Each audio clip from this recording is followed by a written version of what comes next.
अस्सलाम वालेकुम व्यूअर्स, उम्मीद है आप सब खैरियत से होंगे। आज के वीडियो लेक्चर में हम फाइनल ईयर प्रोजेक्ट डॉक्यूमेंटेशन की एक सीरीज स्टार्ट करने जा रहे हैं। इंशाल्लाह each and every point must be clear and your all doubts will also be clear. Basically आज के लेक्चर में हम फाइनल ईयर प्रोजेक्ट डॉक्यूमेंटेशन के फर्स्ट चैप्टर को डिस्कस करेंगे और ऑलमोस्ट इसके 7 चैप्टर्स हैं, तो हर वीडियो लेक्चर में एक चैप्टर को डिस्कस किया जाएगा। ये हमारे पास एक सिंपल सी डेफिनेशन है फाइनल ईयर प्रोजेक्ट डॉक्यूमेंटेशन की, आप इसको रीड कर लें और सिंपल वर्ड में मैं आपको बता देती हूँ। बेसिकली प्रोजेक्ट डॉक्यूमेंटेशन जो होती है, हमारी फाइनल ईयर प्रोजेक्ट डॉक्यूमेंटेशन कह लें या फाइनल रिपोर्ट कह लें, वो ब्रेनस्टॉर्मिंग पे बेस कर रही होती है, ठीक है। इसीलिए जो डॉक्यूमेंटेशन होती है उसको एक्चुअल प्रोजेक्ट बनाने से पहले ही हम डिज़ाइन करते हैं। क्यों करते हैं?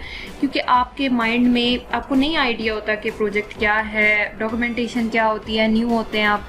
तो सबसे पहले क्या होता है कि डॉक्यूमेंटेशन बनाने का ये फ़ायदा होता है कि आपको जो आप अपने प्रोजेक्ट में फ्यूचर में करने वाले हैं वो तमाम आप माइंड सेट कर रहे होते हैं अपना, कि मैं अपने प्रोजेक्ट में क्या क्या फ़ीचर डालूंगी या कुछ भी क्या ऑब्जेक्टिव्स होने चाहिए, उन तमाम चीज़ों को एक पेपर पे राइट करना। जो भी आपके माइंड में आ रहा है प्रोजेक्ट रिलेटेड उसको राइट करना एक सीक्वेंस से, वो हमारे पास होती है फाइनल ईयर प्रोजेक्ट डॉक्यूमेंटेशन। अब आप अपने व्यूज़ को थ्योरेटिकल भी राइट करते हो, इसमें डिफरेंट डायग्राम्स होती हैं उसके थ्रू भी एक्सप्लेन करते हो, तो वो आपको काफ़ी आइडिया हो जाता है कि प्रोजेक्ट की वर्किंग क्या होगी, प्रोजेक्ट कैसे काम करेगा। आपको टूल्स एंड टेक्नोलॉजीज़ के बारे में पता चलता है कि मेरे प्रोजेक्ट में क्या क्या टूल्स और क्या क्या टेक्नोलॉजीज़ यूज़ होती हैं। कि आपका वेबसाइट पे अगर प्रोजेक्ट है, कोई भी वेब डिज़ाइन कर रहे हो या आप कोई भी एंड्रॉयड एप्लीकेशन बना रहे हो, तो ये दोनों डिफरेंट चीज़ें हैं, ठीक है। इनमें कौन सी टूल्स और टेक्नोलॉजीज़ यूज़ होती हैं, ये तमाम चीज़ें आपको जब एक फाइनल ईयर प्रोजेक्ट डॉक्यूमेंटेशन बनाते हो तो इसका काफ़ी हद तक आपको आइडिया हो जाता है। ये हमारे पास फर्स्ट चैप्टर है। फर्स्ट चैप्टर का नेम है हमारे पास फाइनल ईयर प्रोजेक्ट प्रपोजल। ये हमारे पास फर्स्ट चैप्टर है, ठीक है। इस चैप्टर की कुछ हेडिंग्स को हम देख लेते हैं। इस चैप्टर की हेडिंग्स हैं हमारे पास इंट्रोडक्शन, सबसे पहले हम राइट करेंगे, उसके बाद प्रोजेक्ट टाइटल है, उसके बाद प्रोजेक्ट ओवरव्यू स्टेटमेंट है, प्रोजेक्ट गोल्स एंड ऑब्जेक्टिव्स हैं, हाई लेवल सिस्टम कंपोनेंट्स हैं, list of optional functional units हैं, एक्सक्लूजन्स हैं हमारे पास, एप्लीकेशन आर्किटेक्चर है, गैंट चार्ट है। ये गैंट चार्ट आपको बनाना होता है, hardware and software specification, tools and technologies used with reasoning. ये हमारे पास कुछ हेडिंग्स हैं जिनको हम इस चैप्टर में डिस्कस करेंगे। ये मोस्ट इम्पोर्टेंट चैप्टर है क्योंकि फर्स्ट चैप्टर रिलेटेड आपसे क्वेश्चनिंग हो सकती है वाइवा टाइम पे। अब सबसे पहले एक इंट्रोडक्शन है।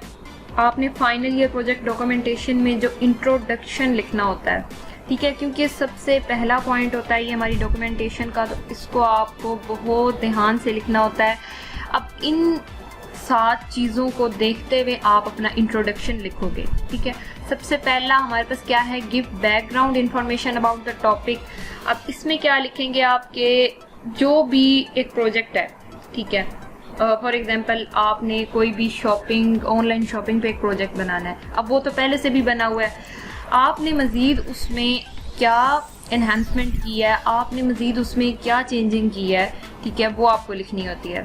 अब बैकग्राउंड इन्फॉर्मेशन में क्या आप लिखोगे कि एक प्रोजेक्ट पहले से बना हुआ था, उसमें क्या क्या फीचर्स थे। सेकंड पॉइंट है identify the need for further investigation, कि एक चीज़ पहले से बनी हुई है, अब आपको क्या ज़रूरत पड़ी कि आप उसमें फर्दर फीचर्स डाल रहे हो, उससे रिलेटेड सर्च कर रहे हो, ये आपको डिफाइन करना होता है।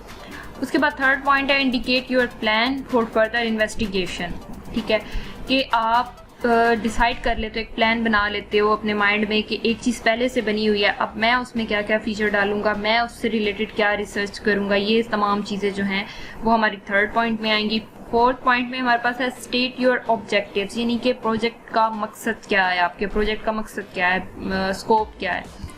Indicate the scope of your study, अब आपने अपने प्रोजेक्ट का इसमें स्कोप बताना होता है कि यानी आप स्कोप को बाउंड्री कह सकते हैं कि आपका प्रोजेक्ट किस एरिया तक वर्क कर सकता है, ठीक है। वो इंटरनेशनल भी हो सकता है, वो नेशनल भी हो सकता है।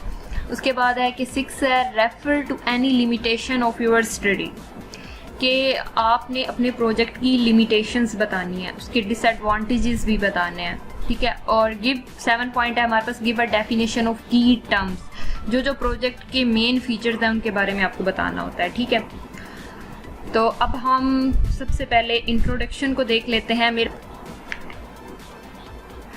सो व्यूअर्स, ये हमारे पास final year project documentation open है। ये कंप्लीट और चेक डॉक्यूमेंटेशन है, वैलिड है, आपको काफ़ी हेल्पफुल होगी। सो इस डॉक्यूमेंटेशन में आप फर्स्ट चैप्टर को देखेंगे कि कितना सीक्वेंस और कितना समराइज वे में इस डॉक्यूमेंटेशन का फर्स्ट चैप्टर राइट किया गया है, और आपको इससे काफ़ी आइडिया हो जाएगा कि आपने अपनी डॉक्यूमेंटेशन या अपने प्रोजेक्ट के अकॉर्डिंग आपने क्या राइट करना है, ठीक है। तो सबसे पहले हम इंट्रोडक्शन को देख लेते हैं कि इंट्रोडक्शन में क्या है। अब जैसे आप पढ़ सकते हैं, इस कंप्लीट पैराग्राफ को आप पढ़ सकते हैं। अब इसमें बेसिकली क्या बताया गया है इंट्रोडक्शन में, सबसे पहले तो जो प्रोजेक्ट पहले बना हुआ था, ये जो फाइनल ईयर प्रोजेक्ट डॉक्यूमेंटेशन है ये बेस कर रही है एक क्विज एप्लीकेशन पे, ठीक है। अब क्विज एप्लीकेशन पहले से भी बनी हुई है, काफ़ी ज़्यादा बनी हुई है, ठीक है।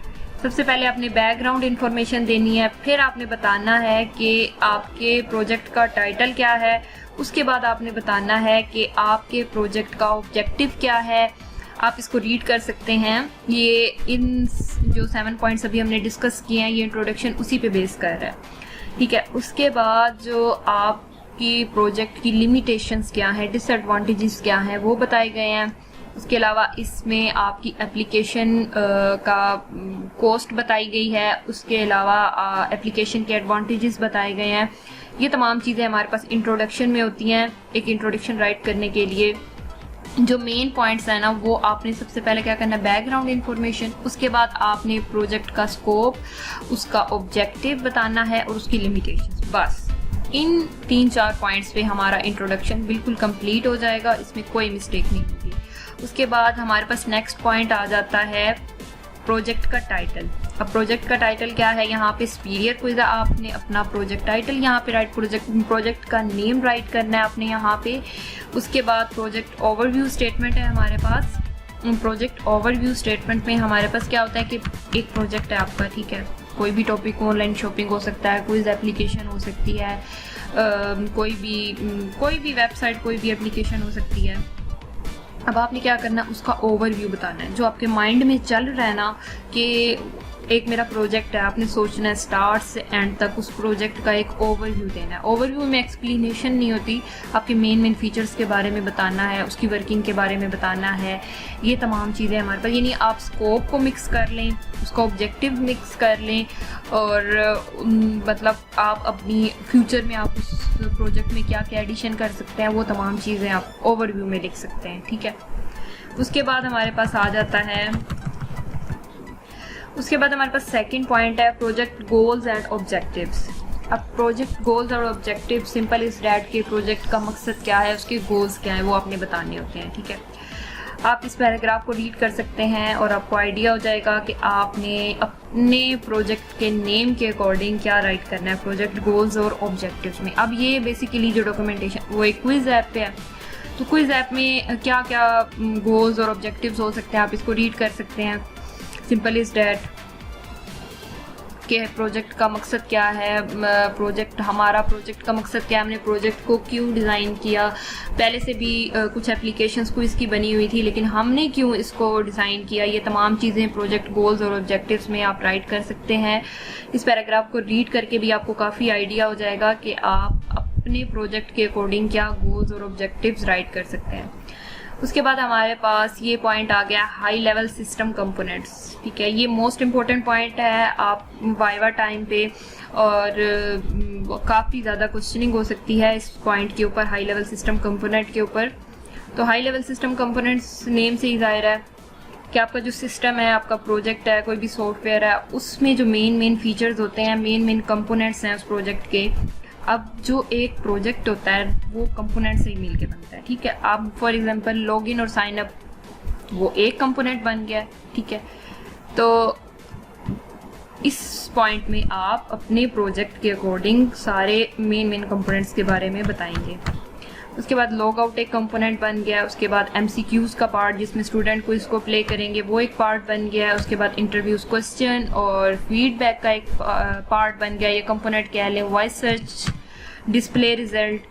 अब ये तो एक क्विज ऐप के अकॉर्डिंग ये हाई लेवल सिस्टम कंपोनेंट बनते हैं। अब ऑनलाइन शॉपिंग में क्या होगा कि लॉगिन साइन अप होगा, उसके बाद बास्केट होगी, उसके बाद जो पेमेंट का प्रोसीजर होता है वो होगा, कैश ऑन डिलीवरी है, उसके बाद जो प्रोडक्ट है उससे रिलेटेड इंफॉर्मेशन, ये तमाम जो फीचर्स होते हैं ना मेन वो एक प्रोजेक्ट के जो फीचर्स हैं वो राइट किए जाते हैं हाई लेवल सिस्टम कंपोनेंट्स में। तो आपको इस पैराग्राफ को पढ़ के काफ़ी आइडिया हो गया होगा कि हाई लेवल सिस्टम कंपोनेंट्स को कैसे राइट किया जाता है।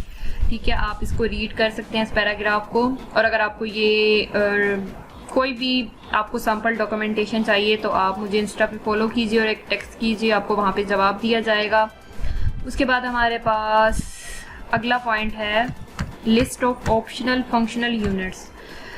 अब नेम से ही जाहिर है ऑप्शनल फंक्शनल यूनिट्स, ठीक है, जो आप अपने प्रोजेक्ट में फर्दर फ्यूचर में ऐड कर सकते हैं, यानी जो भी फंक्शनैलिटी है वो आप फ्यूचर में अपने प्रोजेक्ट में ऐड करेंगे, अभी कर नहीं रहे आप करेंगे, तो वो आप यहाँ पे राइट कर सकते हैं। उसमें हमारे पास नोट्स शेयरिंग, डॉक्यूमेंट शेयरिंग है और चूज अ फेवरेट टॉपिक। अब ये list of optional functional unit एक क्विज ऐप के अकॉर्डिंग है, ठीक है, एक क्विज एप्लीकेशन के अकॉर्डिंग है। आपने अपने प्रोजेक्ट के अकॉर्डिंग यहाँ पे ऑप्शनल फंक्शनल यूनिट्स को राइट करना है। उसके बाद हमारे पास एक्सक्लूजन्स हैं। एक्सक्लूजन्स में क्या होता है कि ये चीज़, मतलब इसका सिंपल इंग्लिश में मतलब देखें तो अखराज, यानी कि ये चीज़ हम अपने प्रोजेक्ट में ऐड ही नहीं करेंगे, ठीक है, हमारे माइंड में है लेकिन हम अपने प्रोजेक्ट में इस चीज़ को ऐड नहीं करेंगे। तो वो है चैट विद फ्रेंड्स, ठीक है, या इनवाइट फ्रेंड्स, यहाँ पे ये भी फीचर हो सकता था।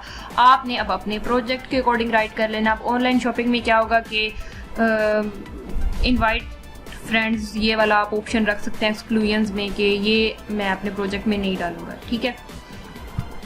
ये हमारे पास एक्सक्लूजन्स हो गया। हमारे पास नेक्स्ट पॉइंट है एप्लीकेशन आर्किटेक्चर। अब एप्लीकेशन आर्किटेक्चर में आपने अपने जो भी प्रोजेक्ट है आपका उससे रिलेटेड आपने उसका आर्किटेक्चर डिफाइन कर देना थ्योरेटिकली, और इस पॉइंट में आपको एक डायग्राम भी बनानी पड़ती है, ठीक है। अब आर्किटेक्चर्स आपने पढ़े होंगे, अगर आप CS और IT के स्टूडेंट हैं तो श्योर है कि आपने ज़रूर 3 लेवल आर्किटेक्चर को स्टडी किया होगा, ठीक है। तो जितने भी प्रोजेक्ट्स बनेंगे जो फाइनल ईयर के स्टूडेंट्स होते हैं, CSIT के स्टूडेंट्स होते हैं, वो अपनी एप्लीकेशन जो होती है उनकी या कोई भी वेबसाइट होती है जो वो बना रहे होते हैं वो 3 लेवल आर्किटेक्चर को यूज़ करती है, ठीक है।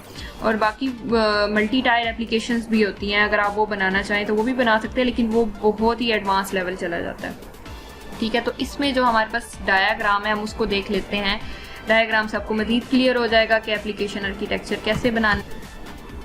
बेसिकली ये जो डॉक्यूमेंटेशन है ये बेस कर रही है एंड्रॉयड एप्लीकेशन पे, ठीक है, लेकिन प्लस वेबसाइट का भी काम है इसमें, ठीक है। ये दो टेक्नोलॉजीज़ को यूज़ करके ये वाली एप्लीकेशन बनाई गई है। तो सबसे पहले क्या होगा कि एंड्रॉयड एप्लीकेशन है वो लिंक किसे करिए एप्लीकेशन सर्वर से, ठीक है। आपने एंड्रॉयड एप्लीकेशन बना ली या कोई वेबसाइट बना ली, वो आपके लैपटॉप में तो नहीं पड़ी रहेगी। अगर आप चाहते हैं कि डिफरेंट लोग उसको एक्सेस करें तो आप डिफरेंट वेबसाइट से सर्वर से होस्टिंग लेंगे। होस्टिंग फ्री भी होती है और पेड भी होती है। होस्टिंग का मतलब ये है कि आपने एक प्रोजेक्ट बना लिया, उसको आपने रखवा दिया है ऑनलाइन, लोग उसको एक्सेस कर सकते हैं, ठीक है। और उसके बाद जो API है, API से क्यों लिंक किया गया है, अब एंड्रॉयड एप्लीकेशन जो होती है वो एक डिफरेंट टेक्नोलॉजी है, ठीक है, और जो वेब है वो डिफरेंट टेक्नोलॉजी है। अब इन दोनों टेक्नोलॉजीज़ को आपस में इंटरेक्ट करवाने के लिए हम APIs को यूज़ करते हैं, ठीक है। उसके बाद जो डेटाबेस सर्वर है हमारा वो किस लिए यूज़ होता है कि ठीक है, एक एंड्रॉयड एप्लीकेशन से रिक्वेस्ट की, फॉर एग्जांपल लॉगिन और साइन अप की रिक्वेस्ट गई, वो किसके पास जाएगी, सबसे पहले सर्वर के पास जाएगी। सर्वर उस रिक्वेस्ट को क्या करेगा, डेटाबेस सर्वर के पास भेजेगा, क्योंकि एक यूज़र है वो लॉगिन किया, उसने साइन अप किया, उसकी सारी इन्फॉर्मेशन किधर जाएगी, डेटाबेस सर्वर के पास जाएगी। फॉर एग्जांपल यहाँ पे एक क्विज प्ले किया गया, वो सबसे पहले किधर जाएगा, एप्लीकेशन सर्वर के पास जाएगा। एप्लीकेशन सर्वर से क्या होगा कि डाटाबेस सर्वर के पास वो चला जाएगा कि एक स्टूडेंट ने क्विज प्ले किया है, उसके कितने MCQ सही हैं, कितने गलत हैं, उसकी सारी इंफॉर्मेशन जो है वो डाटाबेस सर्वर के पास चली जाएगी। तो ये बेसिकली आपको मैंने एक शॉर्ट सा ओवरव्यू दिया है। अभी आप कंफ्यूज हो जाएंगे अगर मैं मज़ीद डेप्थ में गई तो। ये हमारे पास एक छोटा सा ओवरव्यू होता है एप्लीकेशन आर्किटेक्चर का, ठीक है। होप्स हो कि आपको समझ में आ गई होगी। हम अपने नेक्स्ट पॉइंट की तरफ मूव करते हैं। ये हमारे पास अब गैंट चार्ट आ गए। ये मोस्ट इम्पोर्टेंट है, यानी आप कह लें कि आपसे इससे रिलेटेड तो क्वेश्चनिंग होनी है गैंट चार्ट से रिलेटेड। अब गैंट चार्ट क्या होता है? ये एक ऐसा चार्ट होता है कि जिस पे आपने टास्क डिफाइन किए होते हैं और आपने डेट्स भी लिखनी होती है, मेंशन करनी होती है कि इस डेट से लेके इस डेट तक स्टार्टिंग और एंडिंग डेट लिखनी होती है कि आपने अपना काम कंप्लीट किया था। आप देख लें कि सबसे पहले आप टास्क नेम लिखेंगे। टास्क नेम में हमारे पास क्या होता है? हर प्रोजेक्ट में यही होता है, रिक्वायरमेंट गैदरिंग। रिक्वायरमेंट गैदरिंग में सिंपली क्या होता है कि एक प्रोजेक्ट आपके माइंड में आया, ठीक है, आपने टीचर से डिस्कस किया, आपने नेट से देखा, आपने अपने फ्रेंड से डिस्कस किया, अपने टीम मेंबर से डिस्कस किया, वो होती है रिक्वायरमेंट गैदरिंग, ठीक है। फॉर एग्जांपल ऑनलाइन शॉपिंग था तो मेरे माइंड में कुछ कन्फ्यूजन थी, मैं टीचर के पास गई, मैंने उसे गूगल किया। ये सारी चीज़ें होती है रिक्वायरमेंट गैदरिंग में आ जाती हैं, ठीक है। उसके बाद रिक्वायरमेंट गैदरिंग कर ली, ठीक है, आपने अपने माइंड को सेट कर लिया कि ये मैंने प्रोजेक्ट लेके आगे चलना है। उसके बाद अब क्या होता है कि डॉक्यूमेंटेशन का काम स्टार्ट हो जाता है। अब आपने क्या करना होता है? रिक्वायरमेंट गैदरिंग है, ठीक है, कितना टाइम लगा है आपने वो लिखना होता है। उसके बाद जो डॉक्यूमेंटेशन पे कितना टाइम लगा है, यानी कि बेसिकली आप कह लें कितने वीक्स लगे हैं, उसके अकॉर्डिंग आपको गैंट चार्ट में वर्क करना होता है। उसके बाद डिज़ाइन का बताना होता है। अपने डिज़ाइन यानी कि जो भी आपके सामने लेआउट्स शो हो रहे होते हैं, लॉगिन और साइन अप करते हो तो वो जो स्क्रीन शो हो रही होती हैं आपके पास, वो तमाम चीज़ें डिज़ाइनिंग में आ जाती हैं। उसके बाद कोडिंग में क्या होती है कि जैसे ही आप बटन पे क्लिक करते हो सबमिट के बटन पे, तो जो फंक्शनैलिटी परफॉर्म होती है, आपको वैलिडेशन का एक कोई भी पॉपअप शो हो जाता है, कुछ भी, ये सारी चीज़ें हमारे पास बैक एंड पे कोडिंग में शामिल होती हैं। उसके बाद जो टेस्टिंग, यानी कि आपका प्रोजेक्ट बन गया, ठीक है, कंप्लीट हो गया, अब उसको टेस्ट करना, फेजेस उसके ना टेस्ट करना, यानी कि ये प्रोजेक्ट क्या वाकई एक्चुअल में वर्क कर रहा है, तो वो हमारे पास टेस्टिंग आ जाती है। उसके बाद डिलीवरी क्या होती है कि हाँ जी प्रोजेक्ट कंप्लीट है, टेस्टिंग भी हो गई, आप डिलीवरी यानी कि आपने अपने क्लाइंट को डिलीवर कर देना वो प्रोजेक्ट।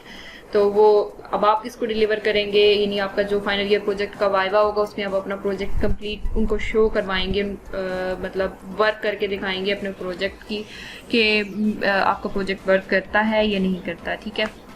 उसके बाद जो लास्ट हमारा पॉइंट है वो बहुत ही इंपॉर्टेंट पॉइंट है, हार्डवेयर एंड सॉफ्टवेयर स्पेसिफिकेशन का। अब डॉक्यूमेंटेशन बनाने का एक फ़ायदा ये हो जाता है कि आपको पता चल जाता है कि आपके प्रोजेक्ट में कौन सी टूल्स और टेक्नोलॉजीज़ यूज़ होंगी, रीजनिंग के साथ आप डिफ़ाइन करते हो, ठीक है। अब जो कुछ स्टूडेंट होते हैं एंड्रॉयड प्रोजेक्ट लेके चलते हैं, कुछ होते हैं वेब प्रोजेक्ट लेके चलते हैं। जो एंड्रॉयड है, एंड्रॉयड थोड़ा हैवी किस्म का प्रोजेक्ट होता है, उसके लिए आपको जो रैम होती है, जो हार्डवेयर स्पेसिफिकेशन होती है, वो भी ज़्यादा रिक्वायरमेंट होती है उसकी, यानी कि आपको 4 GB रैम मिनिमम चाहिए, और 8 GB रैम अगर आपके लैपटॉप में है तो आपका जो एंड्रॉयड प्रोजेक्ट है वो बहुत अच्छा वर्क करेगा। उसके बाद हमें एक अदद लैपटॉप चाहिए होता है, हार्डवेयर में आप ये लिख सकते हो। उसके बाद मोबाइल फ़ोन चाहिए होता है, एंड्रॉयड हमारे पास मोबाइल फ़ोन होना चाहिए, USB केबल फॉर कनेक्शन, यानी कि जो लैपटॉप में आप बना लोगे ना एंड्रॉयड एप्लीकेशन, ये बेसिकली जो मैं बता रही हूँ ना वो एंड्रॉयड के अकॉर्डिंग बता रही हूँ, ठीक है। अब एक एंड्रॉयड का आपने प्रोजेक्ट बना लिया, अब उसको शो करवाना है, यानी कि उसके लिए आपको केबल चाहिए होती है एक, और फिर आप अपने मोबाइल में उस प्रोजेक्ट को देख सकते हो। उसके बाद हमारे पास सॉफ्टवेयर स्पेसिफिकेशन है। सॉफ्टवेयर स्पेसिफिकेशन में हमारे पास ऑपरेटिंग सिस्टम, विंडो हमारे पास एक ऑपरेटिंग सिस्टम है और विंडो 10 हम यूज़ करेंगे।